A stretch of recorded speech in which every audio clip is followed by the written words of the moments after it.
He's the tallest man on the radio, so sit right back and enjoy the show.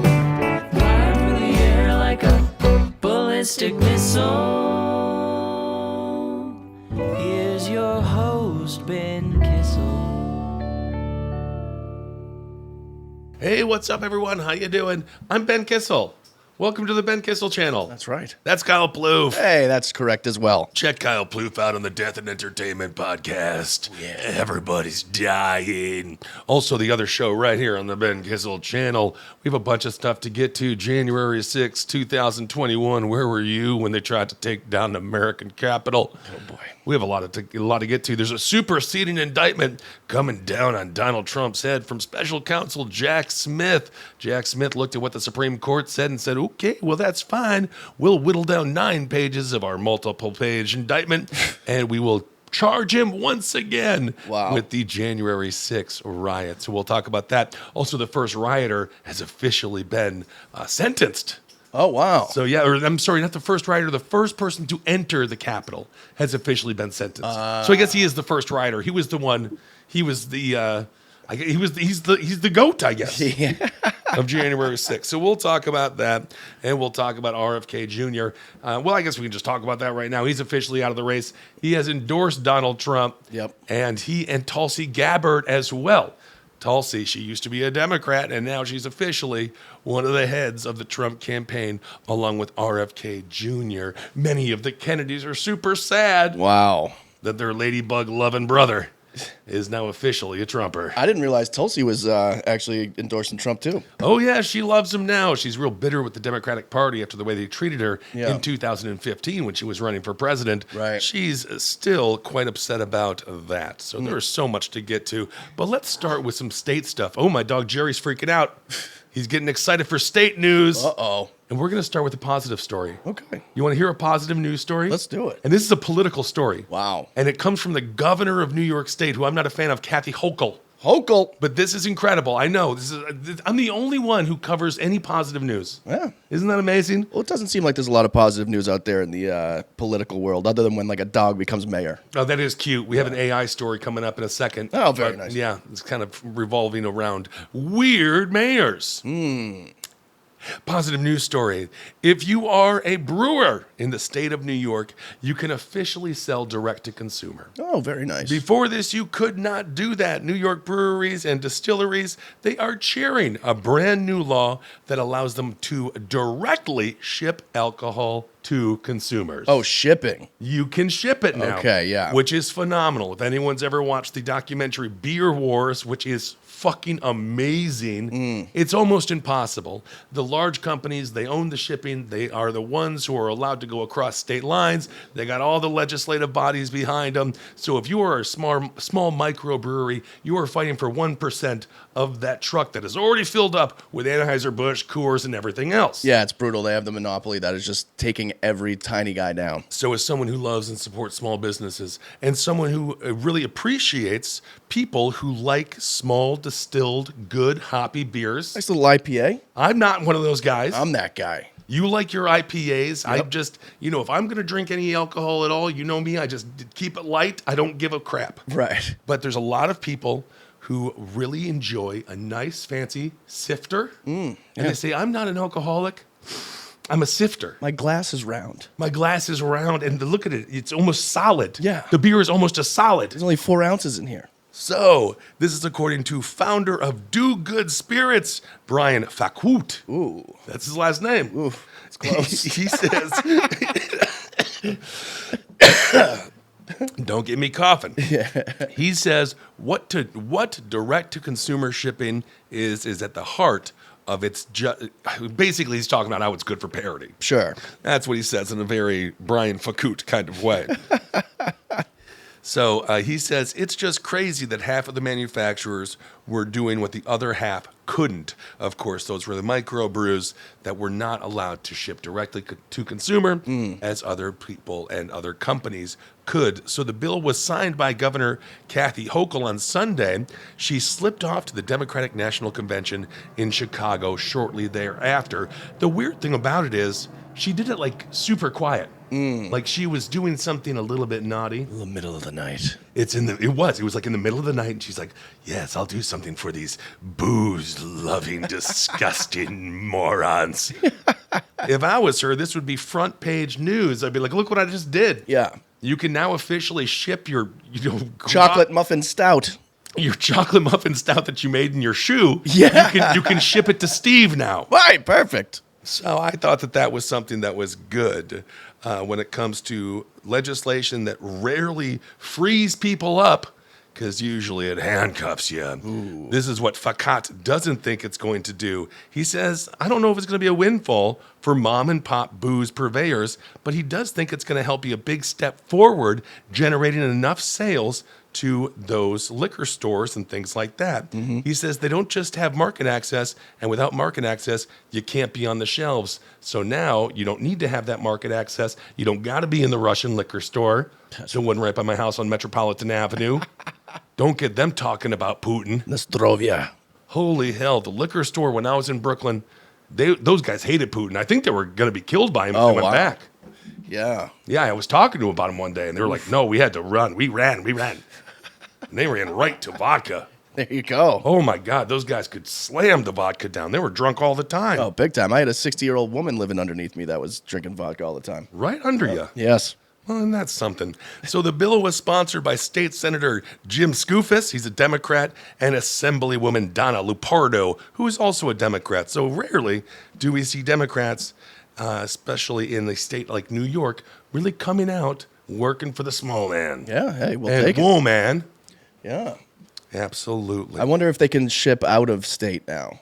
Well, that might Probably be a federal thing. Yeah, that's exactly. That's going to be involving your federal government, so probably not. But upstate New York, That's a big state. big state. You got the Adirondacks up there. Mm-hmm. So you got someone he's staring at the mountains, and he's like, "Oh, I could go for a troll toe IPA that makes my butthole pucker." Yeah. And then all of a sudden, he can have it delivered the next day. Beautiful. So this is according to Skoufis. Vote Skoufis.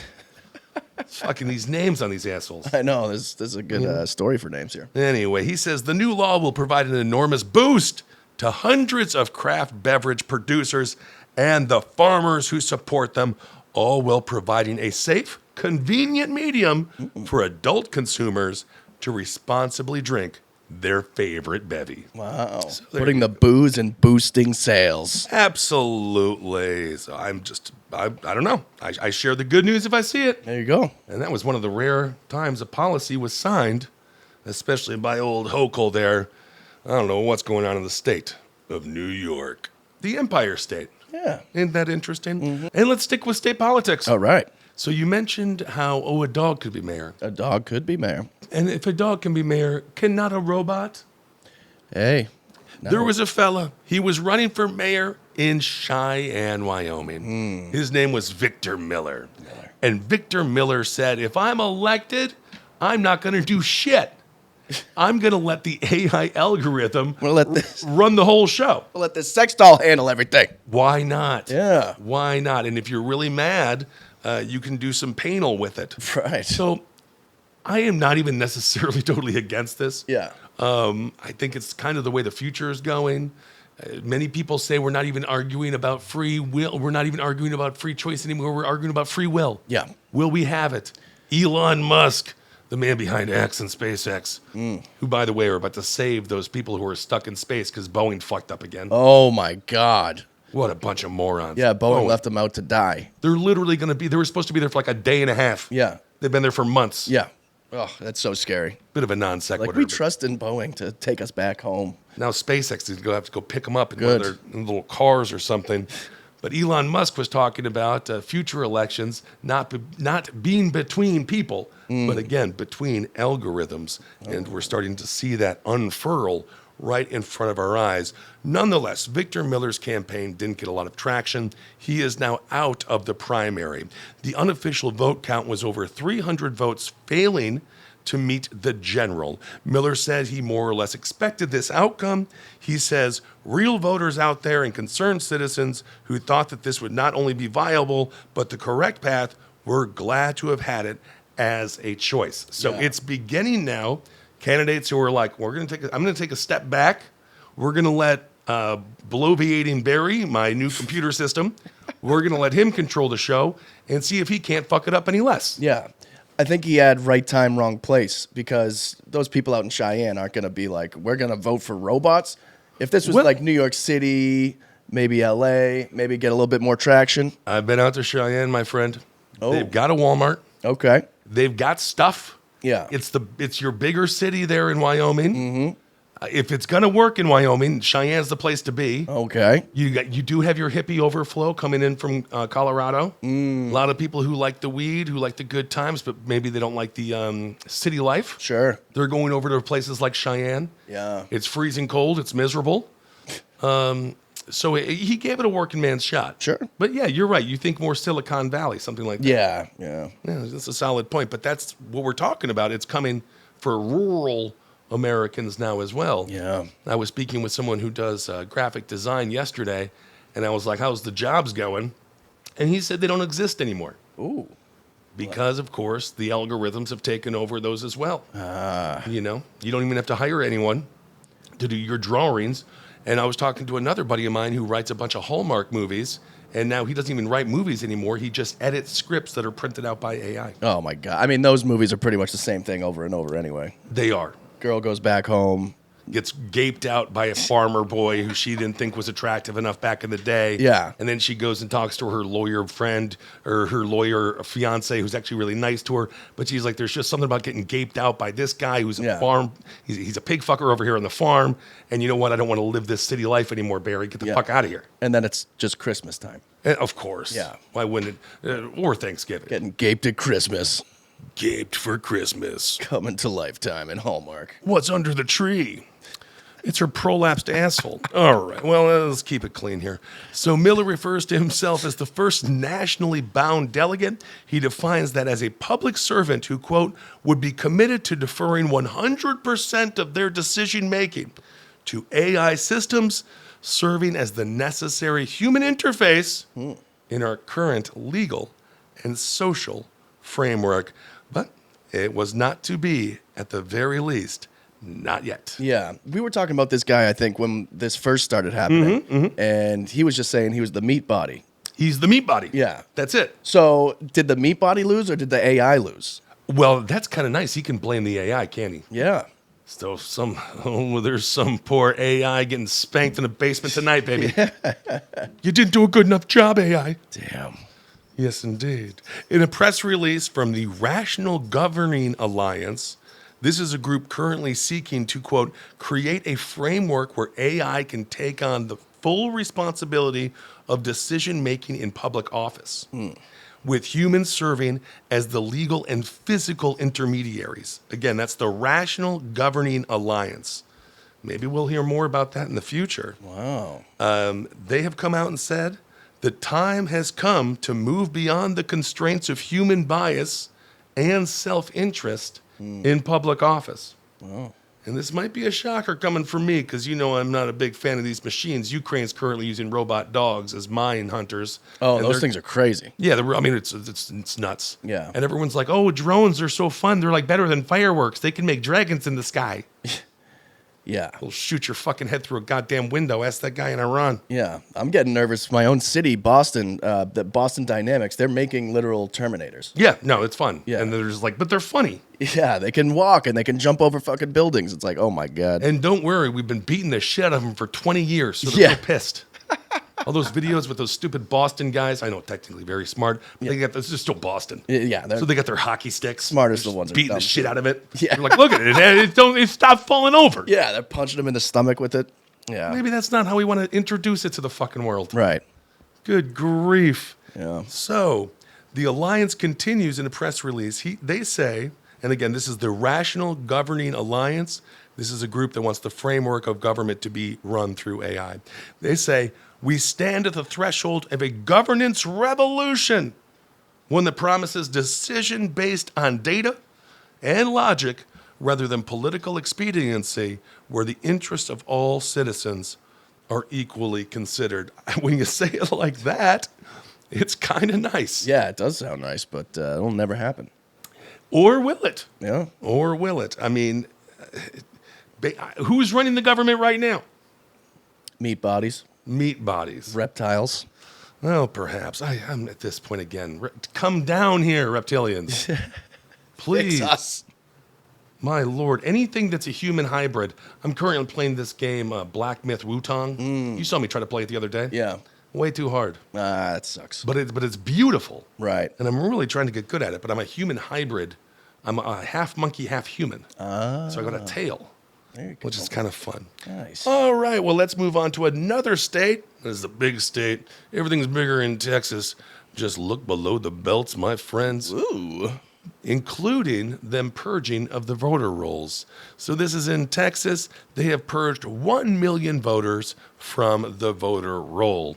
Now, that does sound like a lot, and it is a lot. However, there is some rational explanation for some of it, but about half of it, I think, is wrong. So Texas Governor Greg Abbott, he said in a statement that the removals represent a, quote, effort to protect the right to vote and crack down on illegal voting. Yeah. Because, when people are so horny to vote. Yeah.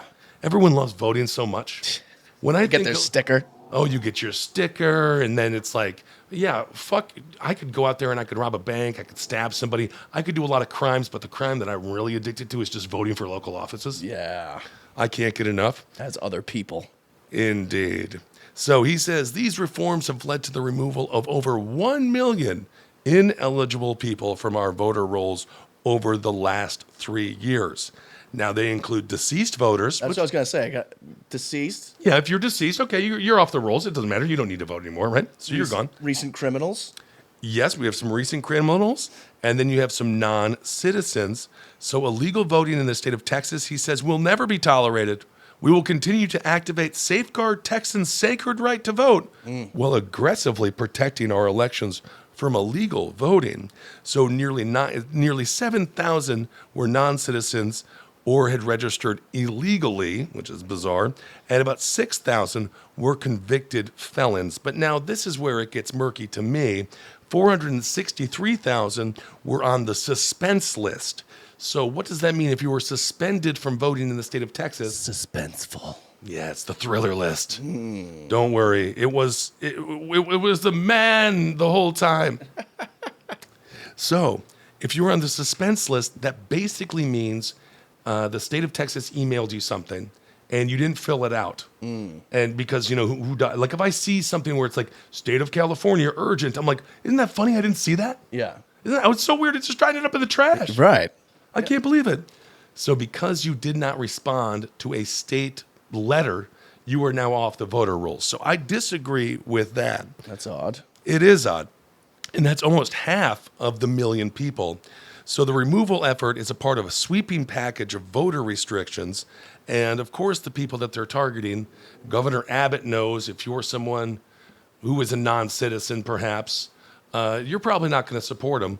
Although it is interesting, there is an uptick in conservative thinking when it comes to Hispanics and immigrants in general. Kyle, why don't you let Jerry out? Jerry's freaking out. He smells a rat or something outside.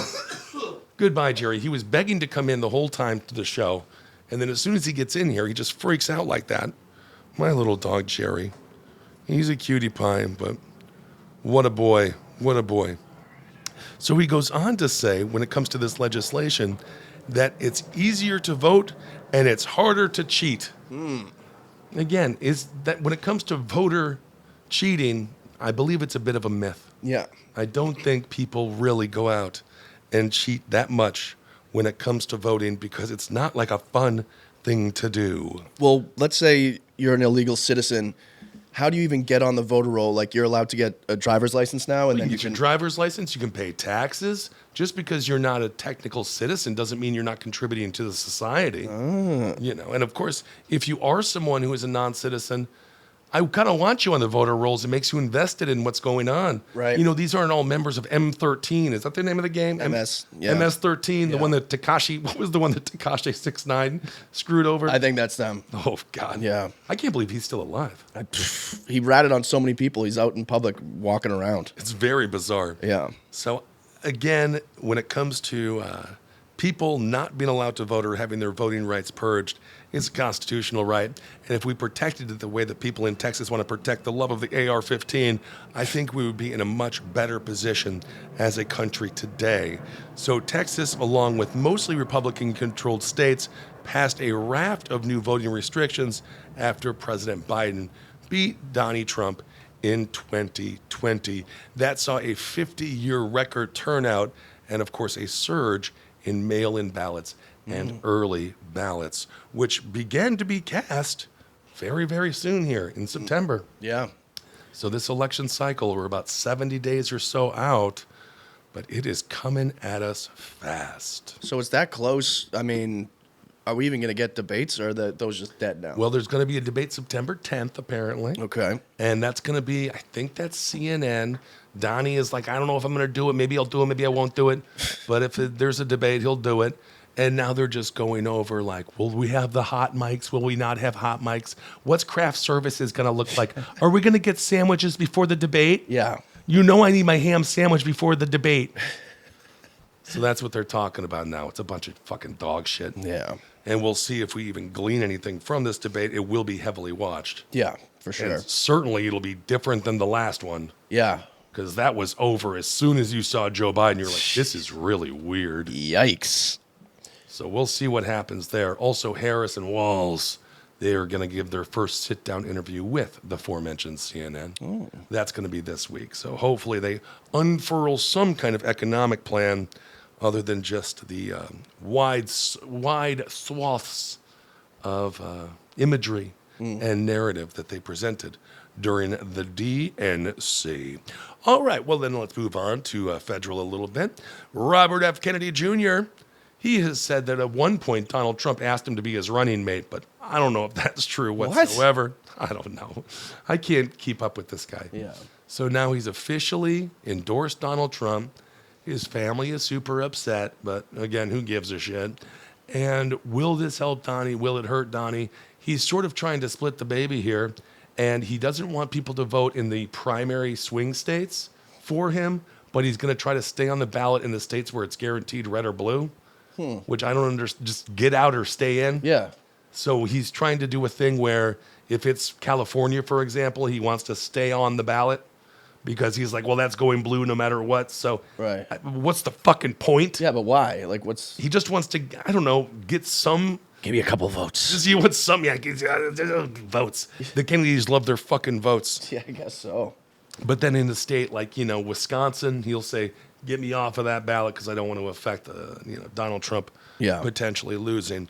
I also don't really know how many of his voters are going to go over to Donald Trump because don't forget, R.F. Kennedy Jr., he was a Democrat for the longest time, and he came to fame on an environmentalist platform. So he was a big environmentalist, and he's talking a lot about children's health, things that are traditionally Democratic.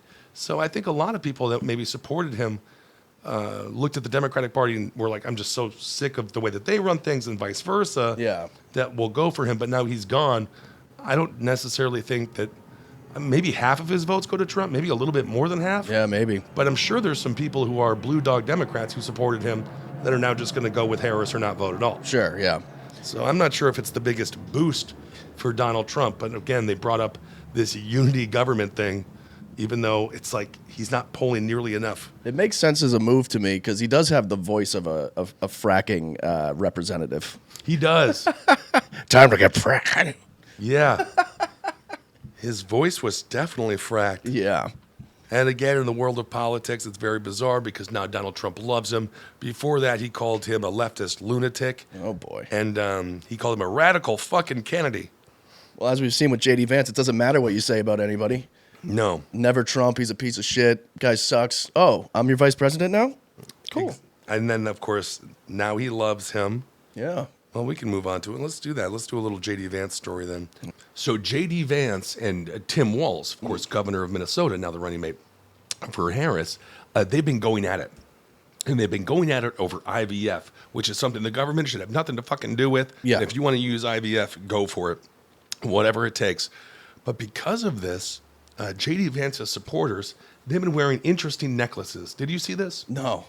So J.D. Vance's supporters, they're going out there and they're wearing little sperm sample jars. What? Yeah, it's quite interesting. So some Republicans were wearing around their necks what appeared to be sperm with a gooey white substance. And this is completely true. A very, very bizarre way to show your love for a man, but that's what they were doing. So What the yes. So what happened was there was a bunch of pictures of people with vials of fake sperm around their necks, right? And then they said that they were mocking Tim Walz's use of IVF to conceive his children by showing up at a rally with J.D. Vance semen cups, and it's really super nasty. Oh my And God. there's sperm cups that have a picture of J.D. Vance on them. Looking like he's having a good time. Yep, looking like he just finished fucking a couch, which is apparently not true, but who gives a shit? It's American politics and whatever. So some people were very offended by this, but of course, if you're the Democrats, you'd be like, more of that, please. Yeah. I don't think that's really going to move the needle in a positive direction for the Trump-Vance campaign, the people with a bunch of fake sperm samples around their fucking necks. Yeah. So we can show that to the audience, perhaps, on the YouTube. This is what one person wrote on social media. They say, MAGA supporters brandishing J.D. Vance's sperm bottles is undeniably strange, unsettling, but then they also say it's profoundly cruel, which it's not that cruel. It's very disgusting and stupid. Yeah. But this is where the Dems always, and it's hurtful. It's like, no, just let them do this. Yeah. It's fucking moronic. Yeah, they look dumb. They look so stupid. How far have you fallen off? Like when you really think wearing sperm around your neck it's fuck you to the man. Yeah. I'm such a straight American male. I've got cum around my neck. I got another man's cum around my neck. It's just very, very bizarre. Wow. So J.D. Vance's supporters continue to echo the man that they love to follow, the man who doesn't know how to order donuts. Did you watch him in the donut shop? No. Oh my Lord! The one thing about Tim Walz, we'll get into more policy as the policy rolls out here, but just on the superficial campaigning bullshit, Tim Walz knows how to at least talk to people and be like, "Hey, I'm Tim Walz. Yeah. I'm running for whatever." Doing that retail politics, shaking the hands, grabbing the meat. J.D. Vance is so freaking awkward. He walks into this donut store. The first thing the chick behind the counter says, "I don't want to be on camera," and then I don't even know what he was doing. He didn't know what he was doing. It was as if he's never been in a donut store before. Oh my God. It God. was so bizarre, uncanny valley. Again, just let AI freaking take over. But he's one of the people, man. He really is Hillbilly elegy. the hillbilly elegy. Well, one thing I know about my hillbillies is they like themselves a donut. And he certainly donut how to order them. Nice. All right, thank you very much. Let's go on, continuing just lastly here with the federal elections.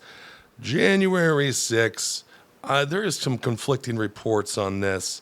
Donald Trump has expressed some interest in attending a J6 awards gala. Awards. But it's at a New Jersey golf club. But then I've also read where he's not going to go. He might. I have no idea. Yeah. I think if he does go, it's really fucking weird. What kind of awards are people up for? Oh, the person who farted most on Nancy Pelosi's desk. Coup of the year. Yeah, I pissed all over AOC's shoes. I had sex with Adam Schiff. Oh, wow. Well, that's a big award. I didn't know anything else was going on. Yeah, it's crazy. I was just thinking we're going to have sex with this closeted gay guy. Isn't that weird? So the campaign has said on Friday that he would not be attending. But then, of course, with the way that Trump does stuff, he's like, well, maybe I'll go. Maybe I won't. Yeah. So it's dubbed the J6 Award Gala. An organizer says it's a chance for people to show up at the Bedminster Club September 5th. According to the organizer, he says, Mr. Trump has expressed interest in coming, and we are waiting for the campaign's final approval. Wow. This is according to former U.S. Capitol Police Officer Harry Dunn. He was, of course, assaulted at the Capitol. He says these people who are calling themselves hostages assaulted police officers violently and viciously attacked 140 of my coworkers and my colleagues. So perhaps he wasn't actually assaulted. He was just one of the people supporting them, supporting people who assaulted law enforcement, who sought to overthrow the government, who were chanting, "Hang Mike Pence," which, it's kind of fun to chant. Yeah, sure. And to go into, and then we're going to go kill Nancy Pelosi. They're going to celebrate that. So, the J6 celebration is going on, which again, that's also very lame. Yeah. Can be a lot of semen necklaces there. Super lame. It's ridiculous. The first rioter to enter the U.S. Capitol building during the attack has officially been sentenced. He is looking at 4 years incarceration. This is a dude. He's out of Kentucky. So a police officer, first they tried to subdue him. His name is Michael Sparks. They tried to subdue him with pepper spray. He is described as a catalyst for the January 6th insurrection. Wow. Sparks joined other rioters in chasing police officers up a flight of stairs. So that's kind of good cardio. Before learning his sentencing, Sparks told the judge that he believes the 2020 presidential election was marred by fraud and, quote, completely taken away from the American public. He says, "I am remorseful that what transpired that day didn't help anybody." So I think that he's just kind of upset they didn't really win, although it would have been impossible anyway. Yeah. It's so weird to me because is it a real insurrection? I would say not. I'd say it's a bunch of dorks that wanted to get into a place for free and walk around and go, "Oh, wow." It's insurrection light in that, they didn't have tanks or anything. Yeah. But I think in their minds, it was very real. I definitely think they were like, if we can just grab that piece of paper and we can make him not sign it, then Donnie's president. Forever. But yes, the term insurrection, it's not exactly, the Revolutionary War or anything. Yeah, it wasn't really a very coordinated thing. Nonetheless, people should certainly be held accountable for their actions on that day. There's some great footage out there. I mean, it was horrible. It was horrible for democracy. And obviously, if you're Donald Trump, it continues to haunt him. This is according to U.S. District Judge Timothy Kelly, who sentenced Sparks to 4 years and 5 months. He called him a national disgrace. He says, "I don't think you really appreciate the full gravity of what happened that day and, quite frankly, the full seriousness of what you did." So he is going to the pokey for 4 years, and we'll see if he gets an award at this little J6 event, which that could be kind of fun. Yeah. When did it all be worth it if you get a small award? Right. Yeah, Jay Johnson's probably going to get one. Jay Johnson? Yeah, Jay Johnston. He's the guy from Mr. Show. Oh, yeah, that's right. I think he's still in prison. Is he in prison? Yeah. Oh, yeah. Did he really he got sentenced? He pled guilty. Let's see. Huh. He was a comedian. Yeah, I remember that. Anchorman, Mr. Show. He was number 247 on the FBI's capital violence list. Wow. I didn't even know that was a thing. Well, look at that. Maybe comedians can be violent. Yeah. Well, good for him. That's fantastic. So is he did go to, what character is he on Bob's Burgers? He's like the bad guy, right? He's the guy who owns the dueling restaurant. I think so, yeah. His sentencing, let's see. He faced 8 to 18 months in prison, so he might be out now. Oh, all right. Yeah. There you go. So lastly, when it comes to January 6th and the superseding indictment, which sounds like, ooh, it's really, really fun. It's superseding. So it's a revised federal indictment.